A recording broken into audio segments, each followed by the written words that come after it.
Hello and welcome to the Bible Difficulties and Answers podcast, the show where we tackle tough questions about Scripture and uncover the profound lessons hidden within its stories. I'm your host, Lance Smith, and today we're diving into a fascinating and often puzzling topic. Did Jacob return to Haran to flee Esau or to get a wife? This story from Genesis is one that challenges us to think deeply about the motivations and instructions found in Scripture. On the surface, it seems like there's a contradiction. Why did Jacob leave his home and journey to Haran? Was it purely to escape his brother's wrath, or was it to find a wife as his parents, or more specifically Isaac, instructed? Or could it be something deeper, an intersection of personal decisions, divine providence, and human frailty? Let's unpack this question together, step by step. We'll begin by setting the stage, and this is a family in conflict. To begin, let's examine the tension within Jacob's family by looking at Genesis 27, 42 through 44 from the New Living Translation. But Rebekah heard about Esau's plans, so she sent for Jacob and told him, "Listen, Esau is consoling himself by plotting to kill you. So listen carefully, my son. Get ready and flee to my brother Laban in Haran. Stay there with him until your brother cools off." Here, Rebekah makes an urgent plea for Jacob to flee. Esau, furious over Jacob's deception and stealing Isaac's blessing, is plotting murder. Rebekah's solution is simple. Jacob must run to her brother Laban in Haran for safety. But then, just a chapter later, in Genesis 28:2, Isaac tells Jacob this: "Instead, go at once to Padan Aram, to the house of your grandfather Bethuel, and marry one of your uncle Laban's daughters." It seems like Isaac has a completely different reason for sending Jacob away, finding a suitable wife within their family lineage. So which was it? Was Jacob fleeing for his life, or was he obeying his father's command to find a wife? For this, we'll take a closer look at the dual purpose. Again, at first glance, this might seem like a contradiction, but as we often find in Scripture, the answer is nuanced. The Big Book of Bible Difficulties points out that Jacob's journey had two purposes. The Bible frequently presents situations with multiple layers of meaning or reasons. Let's look at a few other examples. First is Moses' exclusion from the Promised Land. Numbers 20, verse 12, attributes it to unbelief. Numbers 27, verse 14, says it was for rebellion. Deuteronomy 32, verse 51, cites trespass. Psalm 106, verse 33, points to rash words. A second example is Saul's rejection by God. 1 Samuel 13, 12 through 13, links it to an unlawful sacrifice. 1 Samuel 28, verse 18 mentions disobedience. 1 Chronicles 10, 13 points to him consulting the witch of Endor. All right, life is often complex, and so are the narratives in Scripture. For Jacob, the journey to Haran had a dual purpose, both to escape Esau's wrath and to find a wife. Now, the journey to Haran, it was a physical and a spiritual trek. Let's take a moment to reflect on the journey itself. This was no small trip. It was a grueling expedition covering roughly 500 miles from Beersheba to Haran. Jacob, a self-professed homebody, left everything familiar behind: his family, his comforts, and possibly even his mother forever. Paul Burston, in his October 1, 2021 article, Jacob's Journeys, Seeking a Wife and Family, Finding God, describes the terrain vividly, where he writes this: "Jacob set out on the first long-distance journey of his life from the family home in Beersheba.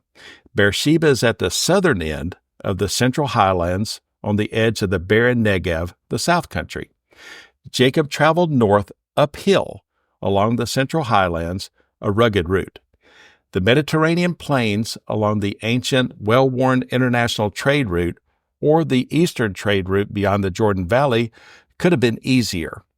This rugged way through Canaan came to be known as the Way of the Patriarchs, the Highlands Ridge Road, the watershed route. All right, can you imagine Jacob, alone, likely frightened, setting out on this arduous path?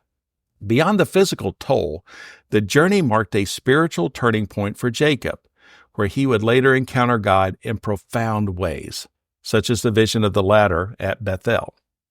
All right, let's take a look at the dual purposes again for the reason for Jacob's journey. The first is fleeing Esau's wrath. After deceiving his father Isaac and stealing Esau's blessing, Jacob was in real danger. Genesis 27:41 tells us that Esau comforted himself by planning to kill Jacob. Rebekah, hearing of Esau's plan, acted quickly to save her son. And the second purpose, again, is finding a wife. Isaac's instruction in Genesis 28:2 added another layer of purpose to Jacob's journey. He was to find a wife from his uncle Laban's family, following the example of his grandfather Abraham, who had ensured Isaac married within the family. This was about preserving the covenant lineage and ensuring Jacob's descendants would continue in God's promises. As the BibleRef.com succinctly summarizes, Haran is the town where Laban, Rebekah's brother, lives. Jacob had two reasons for leaving. First and foremost, his older twin brother Esau had resolved to kill him for tricking their father and stealing a blessing intended for Esau. And second, Jacob had been instructed by his father to return to their ancestral homeland to find a suitable wife. So, the journey served as both a means of protection for Jacob and a way to ensure he married within the family, preserving their lineage and fulfilling God's promises to Abraham. But there is always a cost for deception. Jacob's journey wasn't just about fleeing or finding a wife. It was also a direct consequence of his actions. His deception didn't come without a price. Rebekah, who orchestrated the scheme, suffered deeply by losing the presence of her beloved son. The Bible never tells us if they saw each other again. As an article from Bible.org, Jacob Flees explains, Rebekah paid for her deception by losing her beloved son Jacob when he had to run very far away to escape the wrath of Esau. Likewise, Jacob paid for his deception by having to leave his home. Remember, he was a homebody who always stayed near to his brother. All right, Jacob's story reminds us that while God's plans are never thwarted, the choices we make have real, often painful consequences. So, what can we take away from Jacob's journey? Here are three key lessons. First, God's plans are multifaceted. Jacob's journey wasn't just about survival or marriage, it was both. Similarly, God often works through multiple circumstances in our lives to accomplish His purposes, even when we don't see the full picture. Second, the consequences of deception. Jacob's actions resulted in long-term separation from his family and years of hardship. Sin may bring short-term gains, but it often comes with enduring consequences. And third, faith in the face of uncertainty. Despite everything, Jacob stepped out in faith, leaving behind the familiar and trusting God to guide him. The journey marked the beginning of a transformation in Jacob's character, shaping him into Israel, the father of a nation. So, did Jacob return to Haran to flee Esau or to find a wife? The answer is both. His journey reminds us of the complexity of human life, the sovereignty of God's plans, and the enduring consequences of our choices. As you reflect on Jacob's story, consider this. How has God used the challenges and detours in your life to shape you for His purposes?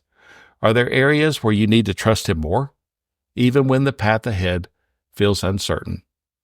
On the Bible Difficulties and Answers Facebook page, I've shared a map from BibleMapper.com detailing the journeys of Jacob and Esau. Take a look for a visual representation of the paths they took. Thank you for joining me on this deep dive into Jacob's journey to Haran.